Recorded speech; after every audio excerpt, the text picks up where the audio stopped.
সকল প্রশংসার মালিককে, সকল ক্ষমতার উৎসকে। কেউ যেটা পারে না পারে কে, কেউ যেটা দেখে না দেখে কে। সে আল্লাহর দরবারে শুকরিয়া আদায় করে আমরা সবাই পড়ছি কালিমাতুশ শুকর আলহামদুলিল্লাহ। সবাই গলা ছেড়ে দিয়ে আওয়াজ করে পড়ুন, রব্বানা লাকাল হামদ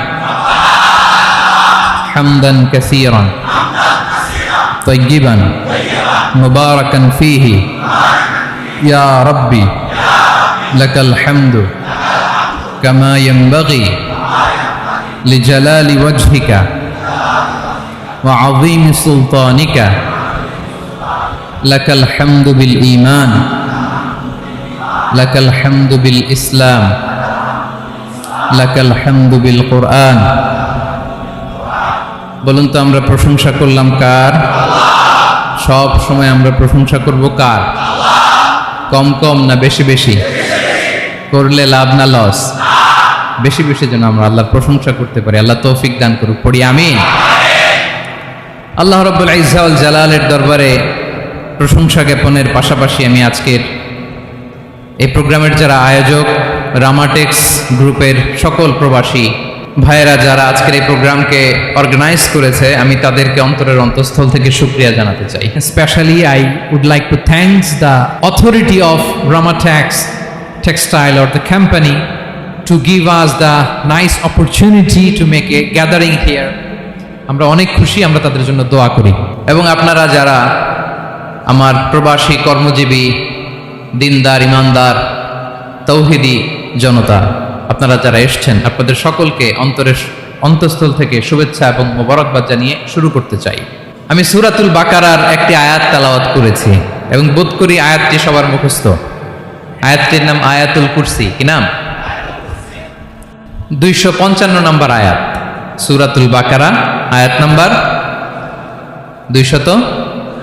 সবাই বলুন, 255 নম্বর আয়াত। মুখস্থ আছে সবার? পড়েন তো, পড়েন। এটা আয়াতুল কুরসি। এটা কোরআনের সবচাইতে দামি আয়াত। 6236টা আয়াতের মধ্যে থেকে সবচাইতে দামি আয়াত এটা।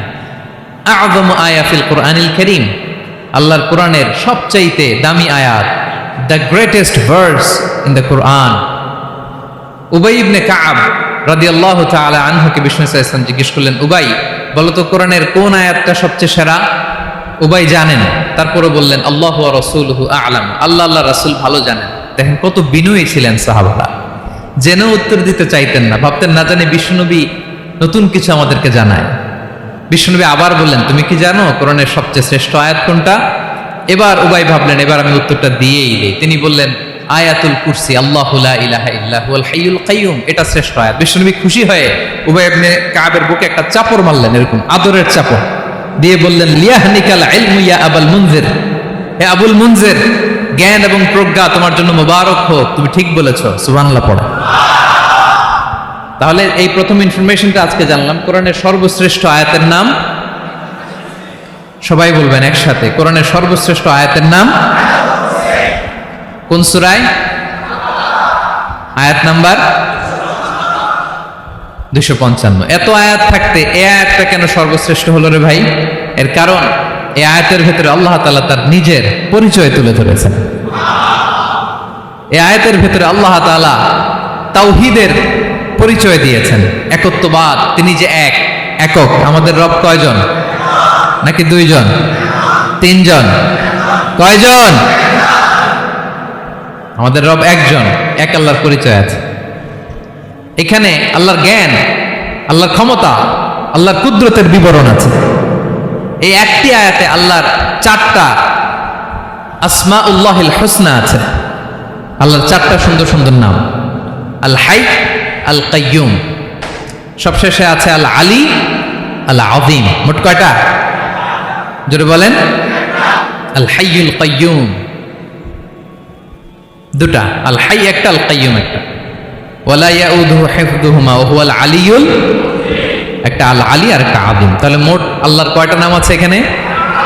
এজন্য এই আয়াতটা কোরআনের সবচাইতে শ্রেষ্ঠতম আয়াত, আয়াতুল কুরসি। এটা আপনারা পড়বেন। বিষ্ণু ঈসা ইসলাম বলেন, মান ক্বারাআ আয়াতুল কুরসি দুবুরা কুল্লি সলাতিন মাকতুবাতিন লাম ইয়ামনাহু মিন দুখুলিল জান্নাতি ইল্লাল মাউত। প্রত্যেক ফরজ সালাতের পরে যে ব্যক্তি আয়াতুল কুরসি পড়ে তার জান্নাতে যাওয়ার ক্ষেত্রে আর কোনো বাধা থাকে না, একটা জিনিস ছাড়া, সেটা হচ্ছে মরণ, মৃত্যু। লোকটা মরে না তাই জান্নাতে যায় না, মরলেই জান্নাতে। প্রত্যেক ফরজ সালাতের পরে যদি কেউ আয়াতুল কুরসি পড়ে তার জান্নাতে যাওয়া কেউ ঠেকাতে পারবে না, কোনো বাধা নাই। একটা বাধা আছে, সেটা কি? মরে না। না মরলে জান্নাতে যেতে পারবেন? মরলেই। তাহলে কত ফজিলতপূর্ণ আয়াত বলেন। বাতুপা হাতের আমার কলেজের টুকরা ভাইয়েরা, প্রত্যেক ফরজ নামাজের পরে এটা পড়বেন ইনশাআল্লাহ। বলেন সবাই, প্রত্যেক ফরজ সালাতের পরে এই আয়াতুল কুরসি পড়বেন। এবং বিষ্ণু ইসা ইসলাম বলেছেন, যখন ঘুমোতে যাবা, ইদা আওয়াইতা ইলা ফিরাশিক, যখন ঘুমোতে যাবা আয়াতুল কুরসি পড়বা। যদি পড়ো, আল্লাহর পক্ষ থেকে আপনার সিকিউরিটির জন্য আল্লাহ একটা স্পেশাল ফেরেশতা নিয়োগ দেয়। সকাল পর্যন্ত আপনার সিকিউরিটি দেয়, শয়তান আপনার কাছে আসতে পারে না। ফজরের পরে পড়লে মাগরিব পর্যন্ত সিকিউরিটি, প্রোটেকশন ফ্রম আল্লাহ। মাগরিবের পরে পড়লে ফজর পর্যন্ত প্রোটেকশন ফ্রম আল্লাহ। তাহলে দিস আয়াতুল কুরসি শুড বি আওয়ার ওয়াজিফা, ডেইলি ওয়াজিফা at every morning and every evening for every Muslim. ঠিক কিনা বলেন? প্রত্যেক মুসলিমের স্পেশাল ওয়াজিফা হবে আয়াতুল কুরসি। ফরজ নামাজের সালাম ফিরানোর পরে আস্তাগফিরুল্লাহ আস্তাগফিরুল্লাহ আস্তাগফিরুল্লাহ 3 বার, সুবহানাল্লাহ 33 বার, আলহামদুলিল্লাহ 33 বার, আল্লাহু আকবার 33 বার, লা ইলাহা ইল্লাল্লাহ ওয়াহদাহু লা শারীকা লাহু, এগুলো পড়ার পরে আমরা আয়াতুল কুরসি পড়ব।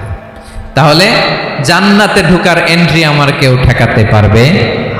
তাহলে পড়বেন সবাই আয়াতুল কুরসি। এই হচ্ছে আয়াতুল কুরসির ফজিলত। জাদু টোনা, বান, ব্ল্যাক ম্যাজিক, এগুলোর অনিষ্ট ক্ষতি আছে না নাই? অনেকের সমস্যা, বলে হুজুর ব্ল্যাক ম্যাজিক করেছে, জাদু করেছে, বান মেরেছে, এগুলো থেকে আল্লাহ তাআলা আপনাকে প্রোটেকশন দিবে। শয়তান আপনাকে ওয়াসওয়াসা দিতে পারবে না, কাছে আসতে পারবে না। জিন এসে আপনার ডিস্টার্ব করতে পারবে না। জিন পরে ডিস্টার্ব করে না? হ্যাঁ, এই প্যারানরমাল বিষয়গুলো, সুপারন্যাচারাল যেগুলো, জিন পরি ডিস্টার্ব করে। আয়াতুল কুরসি পরে ফু দিবেন, কাছেও আসবে না। সুবহানাল্লাহ। প্রোটেকশন দিবে কে? তাহলে রামাটেক্স গ্রুপের আজকের প্রোগ্রামে আমরা সবাই একমত হলাম যে আমরা এখন থেকে ডেইলি ফরজ সালাতের পরে আয়াতুল কুরসি পড়বো, ঠিক কিনা? কিন্তু তার আগে তো নামাজটা পড়তে হবে নাকি? হ্যাঁ, 5 ওয়াক্ত সালাত জামাতের সাথে পড়বেন তো? হাত তুলেন, ওয়াদা করেন আল্লাহর সাথে, বলেন আল্লাহ, হাত তুলে ওয়াদা করলাম 5 ওয়াক্ত নামাজ জামাতের সাথে আদায় করার চেষ্টা করব, তুমি তৌফিক দাও। আওয়াজ করে পড়ুন আমিন। আর নামাজের পরে আয়াতুল কুরসি পড়বেন ইনশাআল্লাহ, বলেন। তাহলে আসুন এই সুমহান আয়াত, কোরআনের সর্বশ্রেষ্ঠ আয়াত, যেটিকে বিষ্ণু ইসা ইসলাম সকাল সন্ধ্যা পড়তে বলেছেন প্রোটেকশনের জন্য, সে আয়াতের তাফসীর আমরা শুনি। সবাই আমার সাথে সাথে আওয়াজ করে পড়ুন, আউযু বিল্লাহি মিনাশ শাইতানির রাজীম, বিসমিল্লাহির রহমানির রহিম। الله لا إله إلا هو الحي القيوم لا تأخذه سنة ولا نوم له ما في السماوات وما في الأرض من ذا الذي يشفع عنده إلا بإذنه يعلم ما بين أيديهم وما خلفهم ولا يحيطون بشيء من علمه إلا بما شاء وسع كرسيه السماوات والأرض ولا يؤوده حفظهما وهو العلي العظيم। পড়েন আল্লাহু আকবার। মুখস্থ আছে সবার? না থাকলে আজকে করে নেবেন, পারবেন তো ইনশাআল্লাহ। একটি মাত্র আয়াতের তাফসীর করব, সূরা বাকারার 255 নম্বর আয়াত। কিন্তু এই একটি আয়াতে আল্লাহ 10টি কথা বলেছেন। কয়টি? 10টি কথা বলেছেন। গুনে গুনে এই 10টা কথা বলে আজকে শেষ করব ইনশাআল্লাহ। বলেন। 1 নাম্বার, এক নাম্বার কথা হচ্ছে আল্লাহু লা ইলাহা ইল্লাহু। আল্লাহ নিজের পরিচয় দিচ্ছেন। আল্লাহ বলে আমাকে চিনে নাও, আমি হচ্ছি আল্লাহ তোমাদের রব। লা ইলাহা ইল্লাহু, তিনি ছাড়া কোনো ইলাহ নাই। আছে? আল্লাহ ছাড়া আমাদের কোনো ইলাহ আছে? বাঁচানেওয়ালা আছে? তরানেওয়ালা আছে? মুক্তি দেওয়ার কেউ আছে? আমাদের বাঁচাতে পারেন, রক্ষা করতে পারেন, মুক্তি নিশ্চিত করতে পারেন একজন সত্তা। তিনি কে? তার নাম কি? সবাই বলেন। আল্লাহ নামটা জপতে আপনার কষ্ট লাগে? তো কেমন লাগে? ভালো লাগে? তাহলে প্রাণ ভরে আল্লাহকে ডাকেন, বলেন আল্লাহ। সবাই প্রাণ খুলে আল্লাহকে ডাক দেন, বলেন আল্লাহ। তাহলে যাকে আমরা সব সময় ডাকি, যাকে সব নবীরা ডেকেছে, সব আল্লাহর ওলিরা ডেকেছে, আল্লাহর প্রিয় ভাজনরা ডেকে আল্লাহর প্রিয় হয়েছে, তার নাম কি? তার নাম রেখেছে কে? আল্লাহ নিজেই রাখছে। সুন্দর বলছে। আমার নাম রাখছে কে বলেন তো? কয় আল্লাহ। আমার নাম বলে আল্লাহ রাখছে। আমার নাম রাখছে কে? মা বাবা। আপনার নাম রাখছে কে? আপনার নাম রাখছে কে? মা বাবা। তো আল্লাহর মা বাবা আছে? লাম ইয়ালিদ। আল্লাহ বলে আমার কেউ জন্ম দেয়ও নাই, আমি কারো কাছ থেকে জন্ম নেয়ও নাই। সুবহানাল্লাহ পড়বেন না? লাম ইয়ালিদ। আল্লাহর বাবা নাই, দাদা নাই, আমাদের মতো আত্মীয় স্বজন নাই, সন্তান নাই, স্ত্রী নাই। এজন্য আল্লাহ বলেন আমি আমার নামটা নিজেই রেখে দিয়েছি। ইন্নানি আনাল্লাহু লা ইলাহা ইল্লা আনা ফা'বুদনি ওয়া আকিমিস সালাতা লিযিকরি। আল্লাহ নিজের পরিচয় দিয়ে বলেন ইন্নানি আনাল্লাহ, আমি হলাম আল্লাহ। তিনি কে? লা ইলাহা ইল্লা আনা, আমি ছাড়া কোনো ইলাহ নাই। তাই ফা'বুদনি, আমি আল্লাহর ইবাদত করো। ওয়া আকিমিস সালাতা লিযিকরি, আমার স্মরণে নামাজ কায়েম করো।